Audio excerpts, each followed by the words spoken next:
everyone. My name is Meg from Brighton SU, and today I'm interviewing the amazing LGBTQ SOC for LGBTQ History Month. And we're going to be talking about some really interesting topics. So it would be amazing if we went round and introduced ourselves. So Gabby, can I start with you? Hi, I'm Gabby. I identify as a lesbian. My pronouns are her, she, and I'm the president of the society. And Molly? Hi, I'm Molly. I go by she, her pronouns. I'm bi, and I'm the financial VP of LGBT SOC. And Abby? Hi, I'm Abby. I use she, her pronouns. I identify as a lesbian, and I am the Women's Officer of the LGBT plus SOC. Amazing. I thought I'd just add as well, my pronouns are she, her. I forgot to mention that in the beginning. So I thought we'd start off just by talking about you guys as a society. So what you're doing at the moment since the pandemic, who you are, like what you do in a normal world. So Gabby, do you want to just explain stuff about LGBTQ SOC to start us off? Before the pandemic, the society they did like a lot of socials and kind of like a hub of where people in the community could kind of meet each other and have like fun and stuff like that, while also doing like important like information giving, things like that, and clothes swaps and everything like that. But obviously, because we're in the pandemic at the minute, this entire year our society has been online and mainly through Zoom. And so this year we've tried to make the events as diverse as they can be, because obviously loads of people will be doing lots of events online. And so we've done stuff like screenings, we've done gaming nights, we've done coffee evenings, we've done study sessions, and we've even done an event where we all baked at the same time together and we did the same recipe, so we made cookies.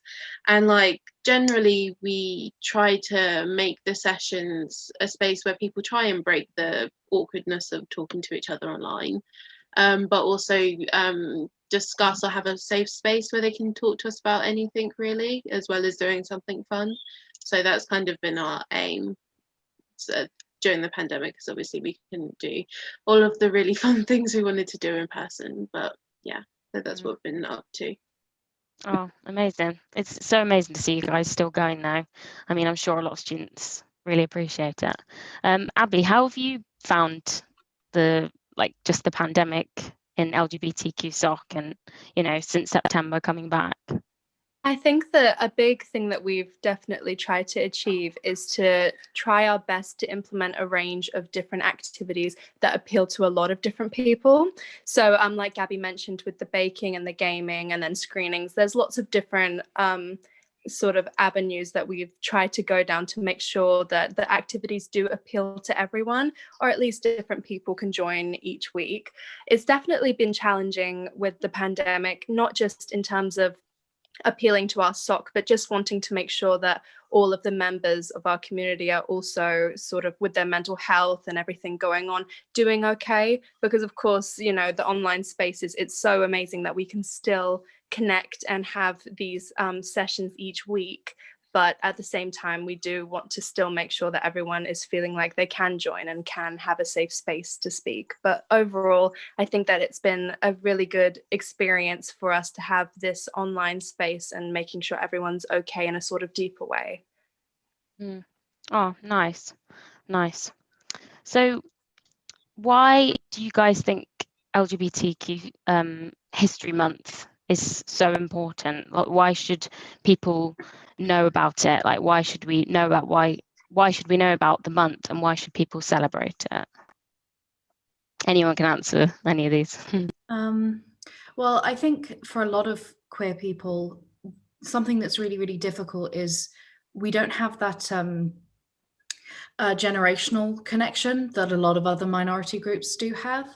And as a result, it means that we're often very distant from our history. We don't, particularly because obviously it's seen as something that people hid for a lot of time. We have to figure out that stuff ourselves. We don't necessarily have the spaces where we can meet older queer people and have conversations about what it was like in history, what was our culture like. And so it's something that's a real rite of passage in sort of uncovering that history. And often it's a very sad one as well, because of obvious reasons. So it's a time when we can come together as a group and teach young queer people about our history, allow older people from the queer community to connect with younger queer people and sort of be there as educators and ambassadors, and also like bridge that generational divide, and also celebrate how far we've come, and find ways to sort of campaign and go, well, it's better for us here, but in other countries it's definitely not the case. And you know, if we're able to as a community bring up those ideas, we can then help campaign for making the world a better place, you know, all around. That's cool. So how would you suggest that allies of the LGBTQ community get involved for LGBT History Month? Because I know there must be a lot of allies out there who would love to, you know, appreciate like the activists in that community and etc. I think that one of the best I things think that sorry. Oh, I think there's a little bit of a lag. Sorry, Abby, do you want to go first, and then Gabby can come in if that's okay? Yeah, sorry.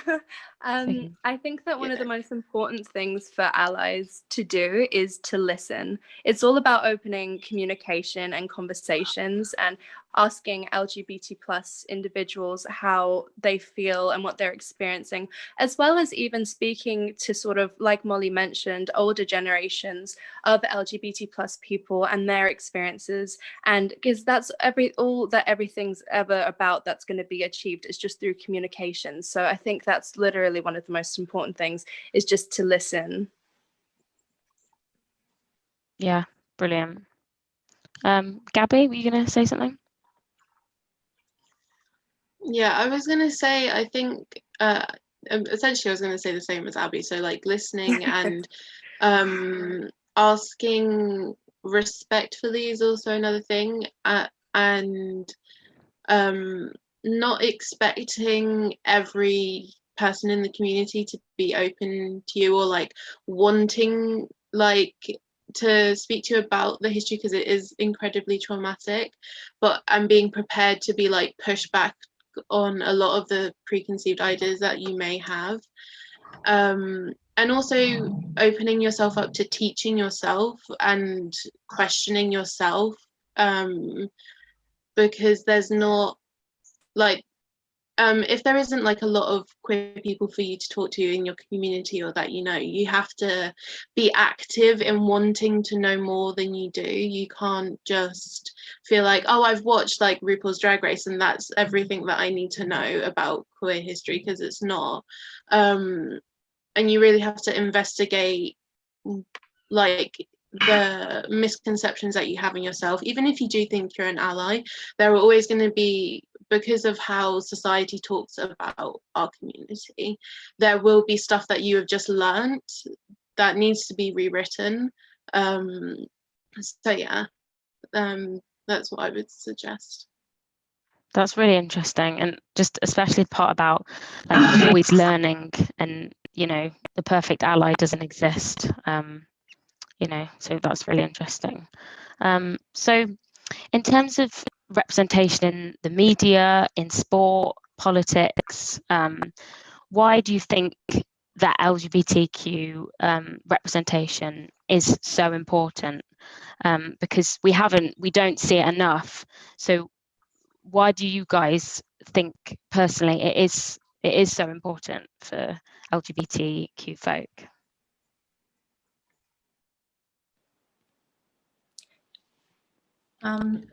Well, just for the thing that is so Go on, Gabby. When I was thinking about this question, I was thinking about it from like two different avenues. So the first avenue is representation for people in our community is really important because everybody wants to feel seen.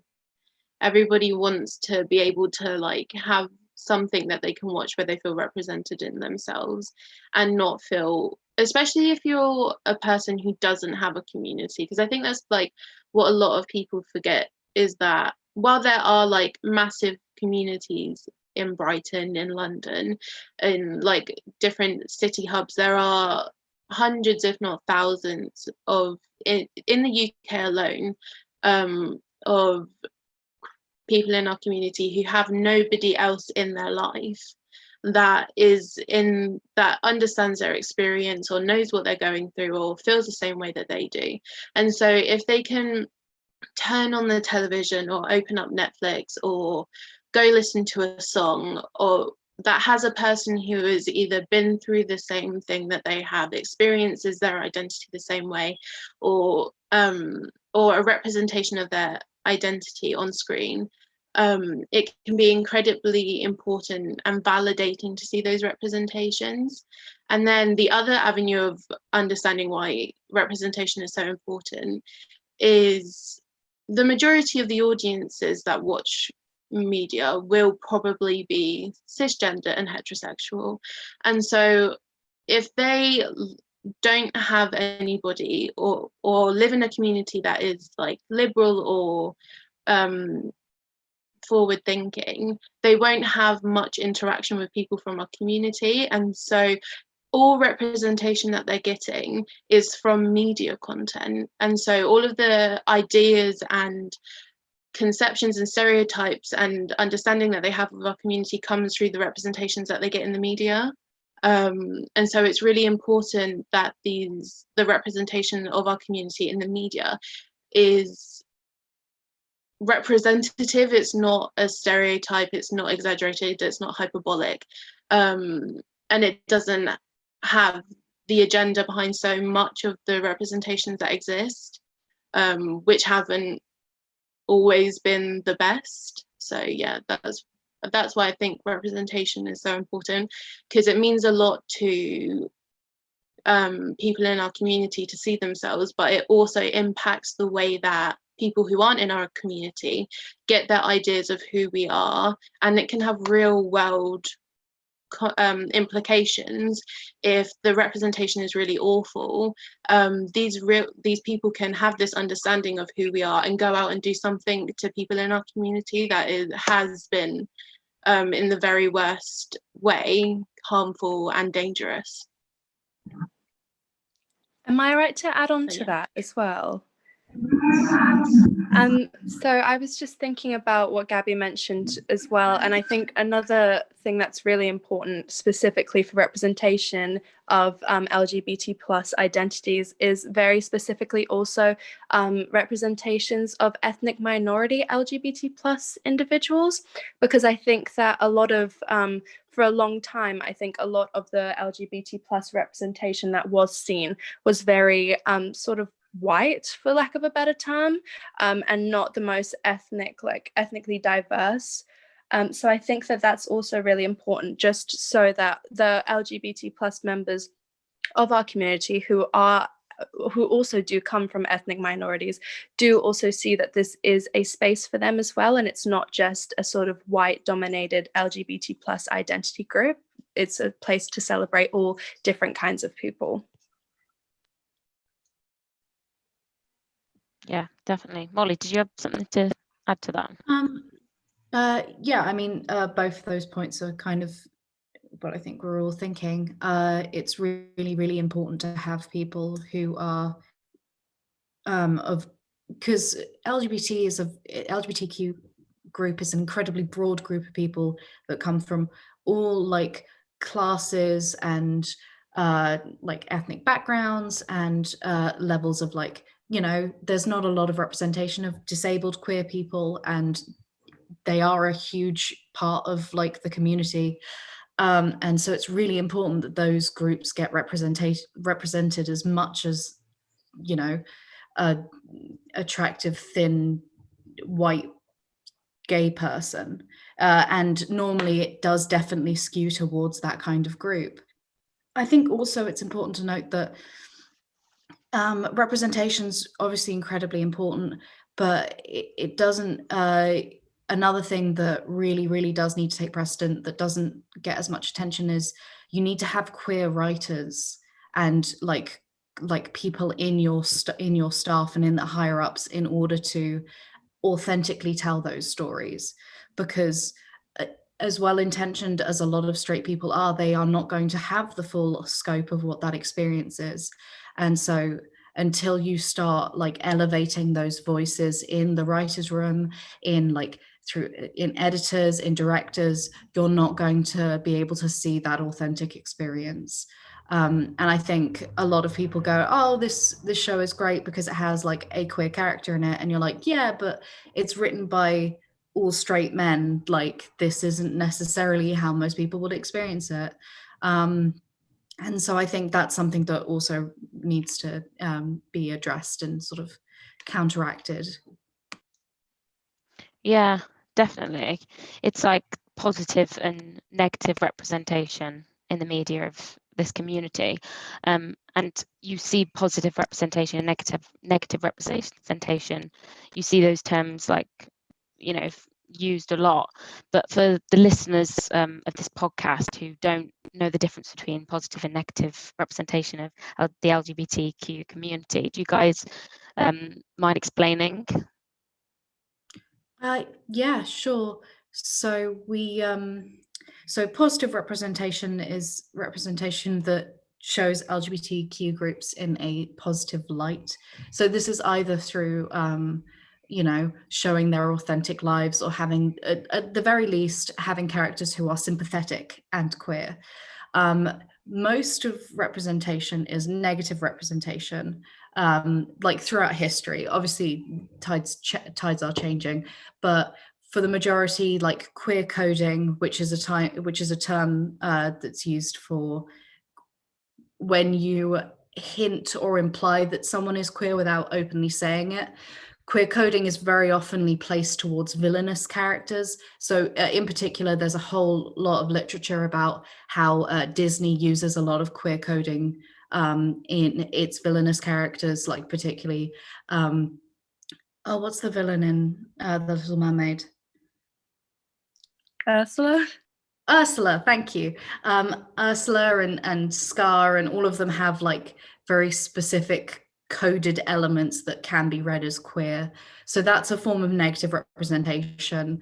Or yeah, negative representation is anything that perpetuates a stereotype that is untrue, or it shows us to be villainous or untrustworthy. So a very recent example of that might be J.K. Rowling's new book, where she uses a lot of queer coding, particularly of trans people, in order to make a very villainous character, and it has incredibly harmful stereotypes in there.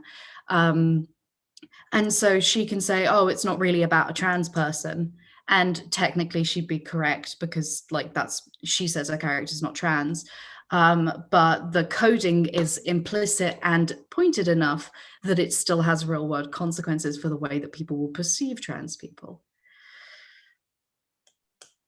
Yeah, there's a lot of stereotypes. I mean, as you say, these people, LGBT people, are like stereotyped a lot in the media. Like, we have come a long way with shows like Pose, for example, but obviously, like I said, we do have a long way to go with a lot of TV shows and a lot of stuff in the media, like film.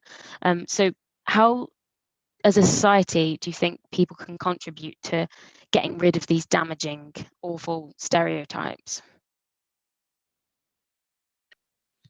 I think that something that Molly mentioned that would be really vital to that is having queer writers on specific projects, and just listening to feedback from LGBT plus groups if they wanted to maybe screen some of their medias to a diverse sort of group before promoting it quite massively. I think that would be really important to helping break those down. Yeah, definitely. Gabby, I saw you were saying something. Yeah, it's just like, to go on that, I was just thinking a lot, like the whole writers thing, and like not have like having cisgender and heterosexual writers, and usually white cisgender heterosexual writers in the room writing queer characters, they'll never understand or have the lived experiences of the characters that they're writing. And it's so different from, like, there's the whole debate about actors acting whatever role they want, but when you're writing something, it's so implicit, like you are the one creating these characters. And so it's so obvious to queer audiences when they're watching a character who is a queer character who is very clearly written by straight writers or cisgender writers, because there's just not the gravity or complexity that we understand our experience to be. And then recently I've been watching Shameless, the US version, and they have a gay character in it, and it took them 7 seasons to give him any knowledge of the community outside of being white and gay. Like, he knew, like, and so it took 7 seasons, which was like 8 years, for the writers to go, oh, we need to give this character a community. And so I think the way that society can help with dealing with these stereotypes is you have to stop giving your money to some of these people. It's like J.K. Rowling is incredibly successful even after it's been so widely reported, all of her transphobia and the inherently queer-coded transphobia that is in her new book.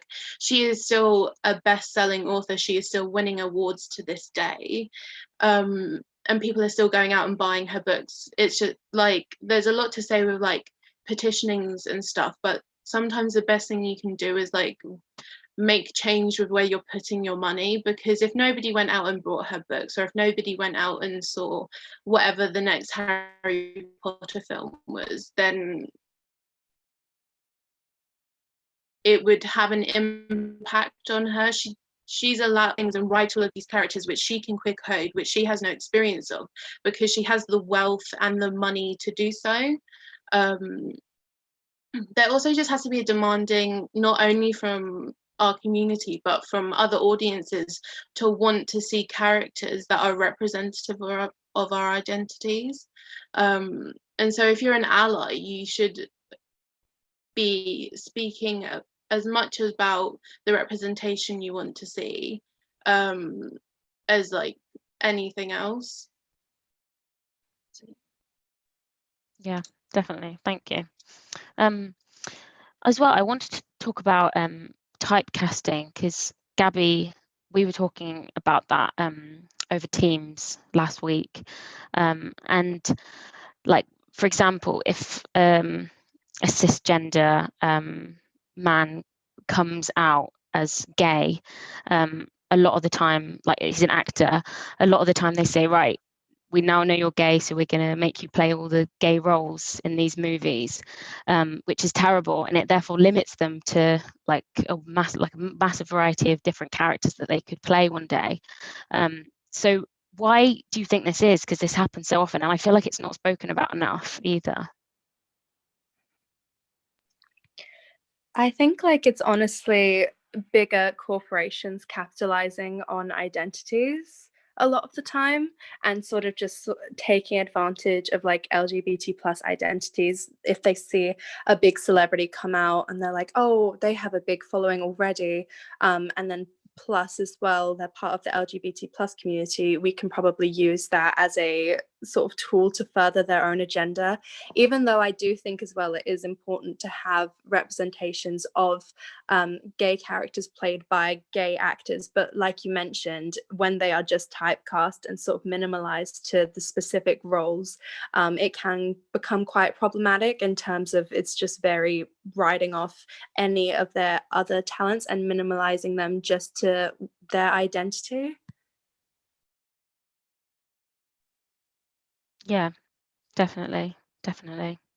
Gabby or Molly, do you have anything to comment on in regard to that? Yeah, I think a lot of people will say, well, like in regards to like, oh, we shouldn't get like when people say, oh, we'd like more queer characters played by queer actors, and people say, oh, so are they only allowed to play queer characters now, they can't play straight characters, is that it's like very different implicitly, because obviously I think all of us have experiences with playing straight. Like I was in a Catholic school, so I was very closeted for a while, and so the experience of playing a queer character is very different from playing a straight character, because we've all done that. And so it's to do with the fact that you can normally tell when someone is straight and playing queer because they have no worldly experience of what that is like, whereas queer people who are playing straight characters actually do have a lot of knowledge to back that up, because they have the experience of having to mask and perform that identity. So it's kind of a different conversation, and also like, and so that means that queer people can still, you know, play roles that are straight because they have experience with, you know, doing that, and so they're able to do it convincingly. And also, like, a part of the issue is that, like, they'll be like, oh, you know, this character is straight, but that's such a minor part of their identity. Like in thrillers and stuff, there'll be loads and loads of characters who you just assume are straight, but there's never really any implication as to whether they're dating someone, or it's very, very minor. But that could automatically like limit, they're like, oh, well, this actor's gay, so like that'll make people think that this character's gay and he's not, when ultimately it doesn't matter. And a lot of people will restrict queer people from acting in roles where sexuality doesn't come into it at all, because they're worried about any potential backlash, and that's just another form of homophobia. Yeah, definitely. I think, like, you briefly mentioned that about this like debate that people are talking about at the moment, in regard to whether an actor from the LGBTQ community should play an LGBTQ role. I don't know if you saw The Prom recently, that was on Netflix. I read a couple of articles about James Corden playing one of the characters who's gay. What have you guys seen that movie, just out of interest, because it's just very current at the moment? Gabby? I lasted 10 minutes watching that film, which is really disappointing because the musical that it's based on tells a really good story about some of the bigotry and hate people from small communities can face.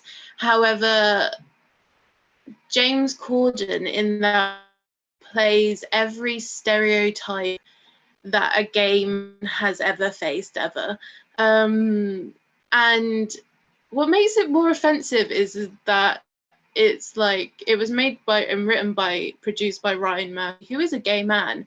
And so like you can only go as far as to blame James Corden for his portrayal, but it's because they wanted the stereotype of what a gay man could be, because it is Netflix and because they wanted it to be really popular with a lot of people, and so playing into these stereotypes is really bankable. But it just felt so awkward as a person in the community to watch this film and see James Corden, who is known for like Smithy and like Pay, and like on his show he plays into the fact that he's a dad and that he's a husband so much, and it's so jarring to watch somebody who's made a lot of his career out of being inherently like to do with being in a heterosexual relationship, being masculine, and Smithy, in the character of Smithy and Gavin and Stacey, then watch him act as the biggest stereotype gay men face. And like going off of what Molly said about being a straight character play a character from the community, and having a person from the community play a character from the community, is that there are so far and few between of us seeing ourselves played by somebody our experience. And the thing that happens like, oh, it's okay for like a straight person or a cisgender person to play any role in the community, is that the people producing these things go, oh, that's okay, then we will cast somebody completely inappropriately in these roles. Namely, like if you look at like Jared Leto and you look at Eddie Redmayne, both played trans women, went on to massive critical success, but when you look at the roles that they when you look at them at the award shows, they were both wearing very masculine clothing. They were with their partners, with their wives. And so I think Disclosure talks about it, the documentary Disclosure talks about it really importantly, is when you go from the representation of trans women and their stories on screen to the critical acclaim that these male actors are getting for playing these roles, which they have no understanding or experience in what it is to be a trans woman, and in those different time periods, or even now, let alone do barely any research on these roles, and then for them to be awarded, it's so disheartening and upsetting for everyone in the community to see these representations done by people who will never understand, and then for them to be awarded it. It's the same thing that has happened with James Corden. He's played this massively stereotyped character, this caricature of a gay person, and yesterday he was awarded he was nominated for a Golden Globe, even though there's hundreds of people from the community saying that this is the worst representation that they've seen, that I physically couldn't watch more than 10 minutes of. So yeah, it's really important. Yeah, you've given like an amazing explanation there. You mentioned the documentary Disclosure, which is amazing. I've seen it a few times now because it's so good. Can you like explain what that documentary is about to the people listening, because it is such a important documentary, especially to watch in LGBTQ History Month? Yeah, so the documentary is largely interviews and speaking head moments with trans people as they take you through the history of the trans identity on screen, and it's a real marker of how the representation of trans people on screen has impacted certain ideas that trans people face and have had real life implications of. So yeah, it's a really important documentary to watch, especially this month if you're an ally and you want to understand how representation really impacts perceived notions of the trans community and the trans identity on screen. It's really a seminal thing to watch. Cool, thank you for explaining that. So obviously we've spoken about like fictional characters and the importance of fictional characters and representation of the LGBTQ community. But Gabby, I was talking to you last week about how important not only is there representation in movies and TV in the fictional world, but also in sport, in politics, TV shows, game shows. Why is that so important?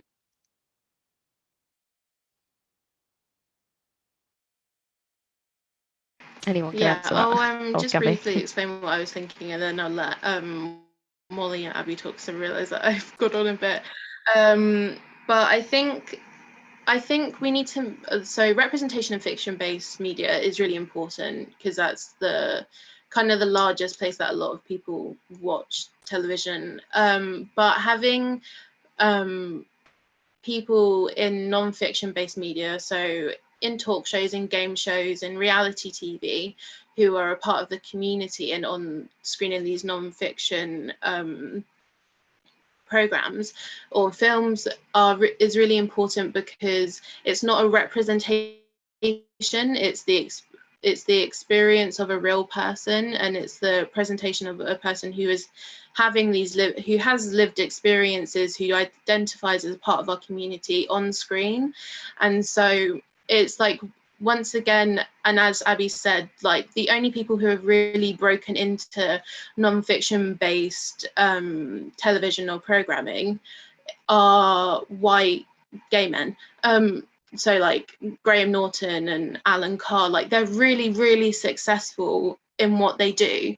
But aside from them, there's not really anybody else from the community who's making like massive waves as being openly themselves and in their identity, but also just being the host of a game show or being on a reality TV show. Like there's only one reality TV show.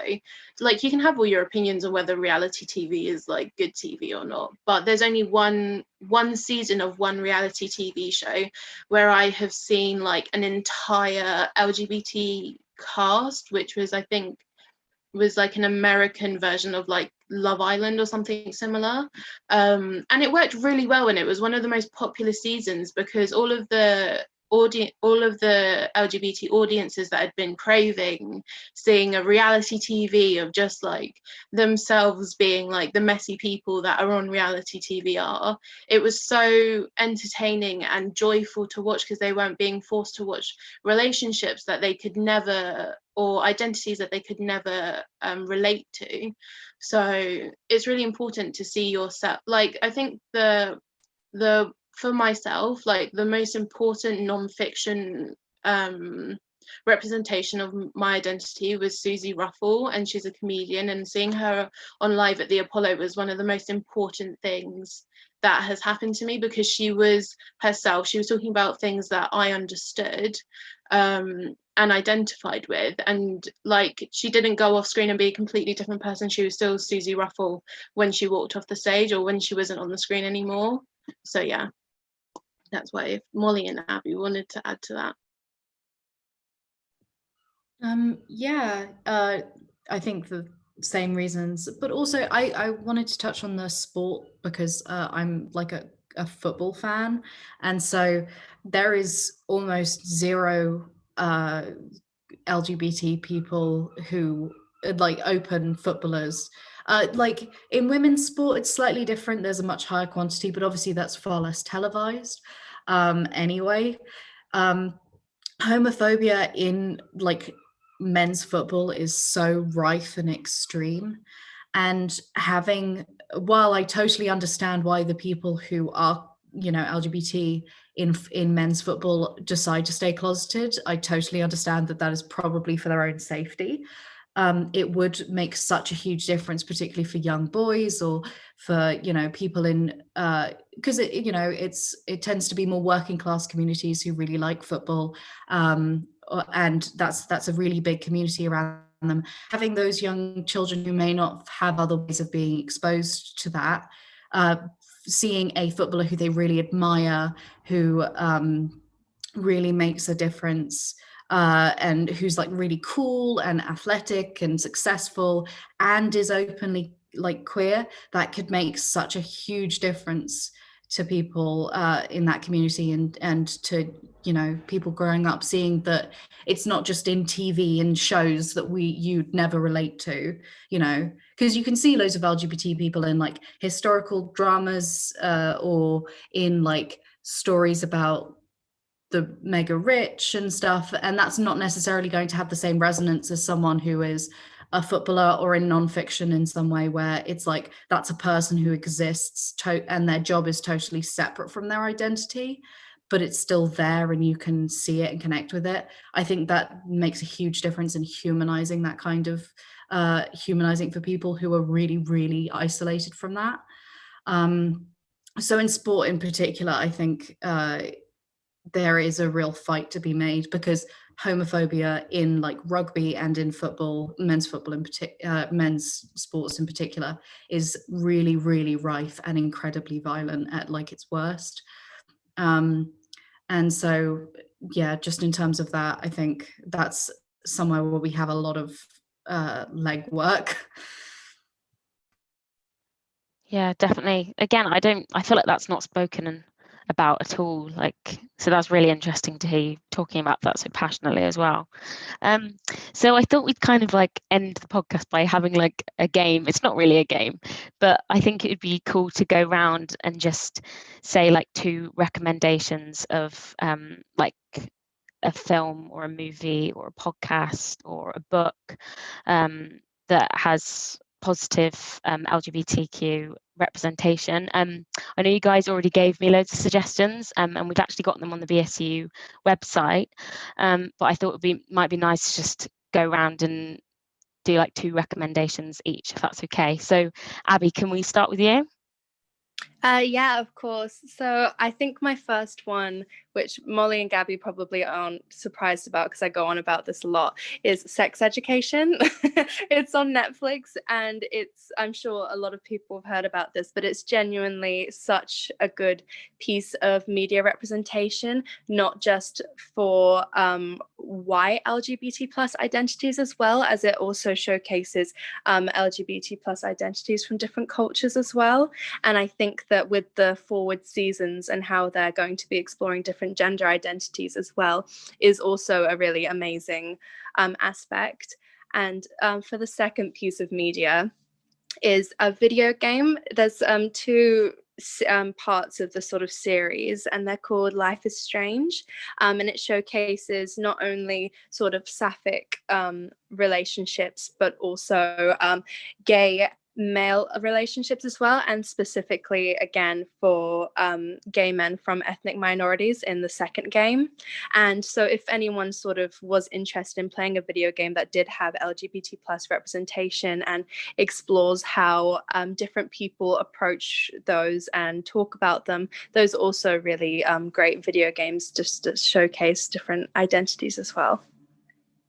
Oh, amazing. Love that. Nice to get a game in there as well. Molly? One is quite a heavy film, but it's like, I think it's really important.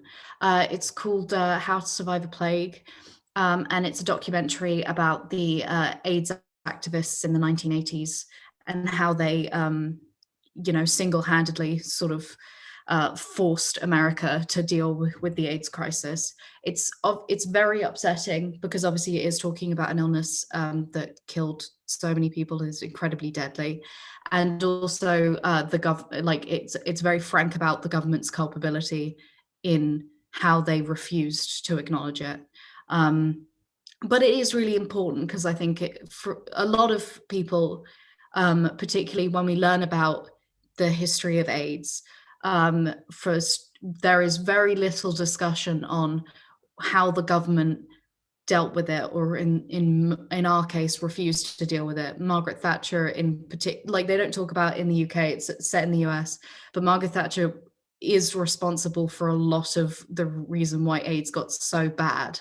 And so was Reagan. And so it really doesn't shy away from that. And I think it's really important for people to watch so that they can understand the gravity of what happened, because it really is kind of swept under the rug. I know in the case, my experience with learning about AIDS was in biology, and we really only learned about it in the sense of like, this is what it does, and this is why it's so dangerous, this is how it spreads. And that's it. Like you don't hear about the history of it and how it's so rooted in discrimination. So I think that's a really, really good documentary to sort of uncover all that goes on about that. And also Making Queer History, which is a podcast, and it's about queer people's history, and it has loads of different people coming on talking about it, and it's far more lighthearted. It's more to do with like, this was the lived experience of these people, and uncovering people who we don't necessarily associate with being gay but were. And so it's a really good podcast. It's very easy to listen to. Brilliant, thank you. And Gabby?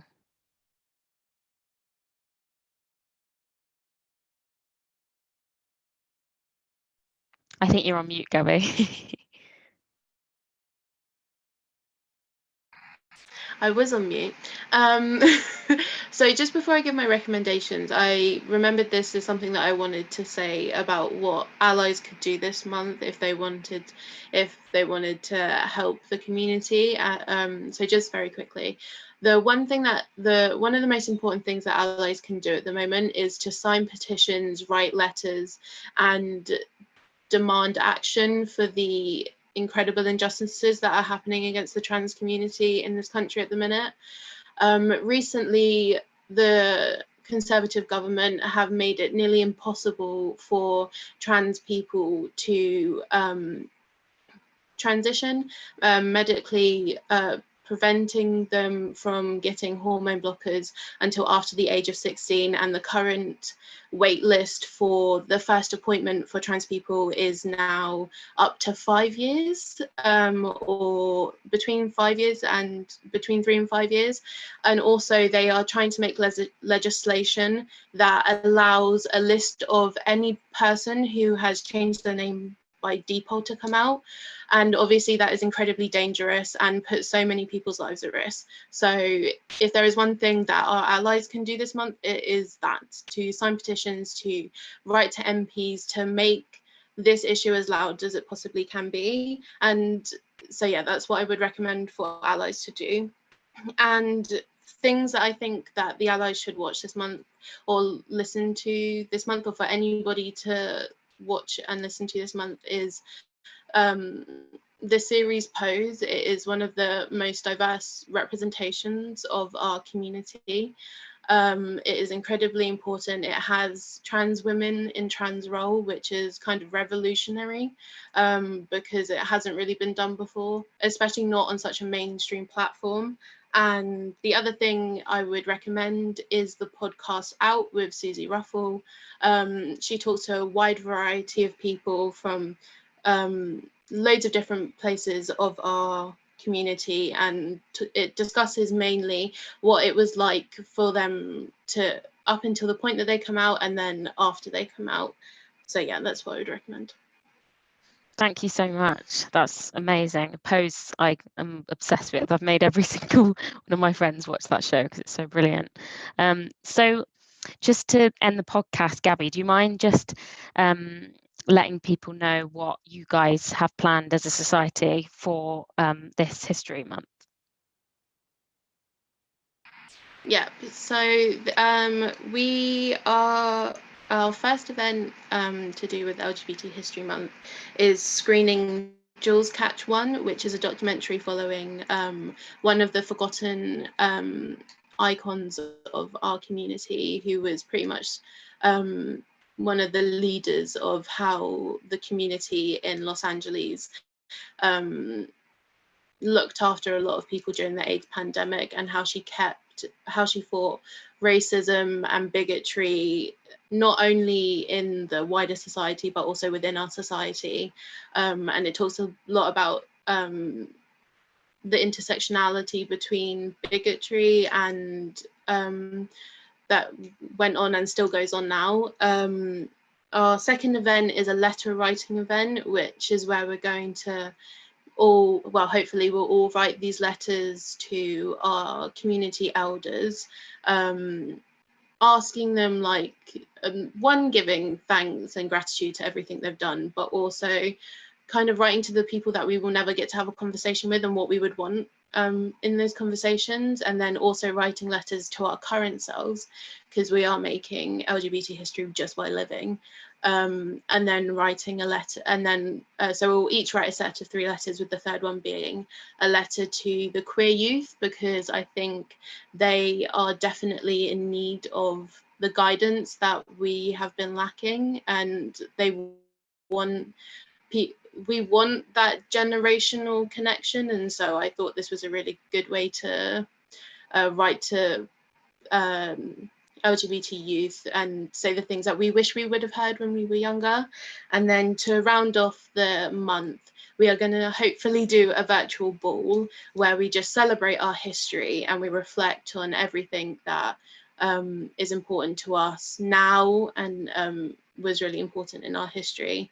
2 virtual things that we're doing is we are going to create a collage of our entire society, or whoever wants to join in, with a photo of ourselves as we are living LGBT history, and we're going to post that on our social media and show that we are a community even in the virtual.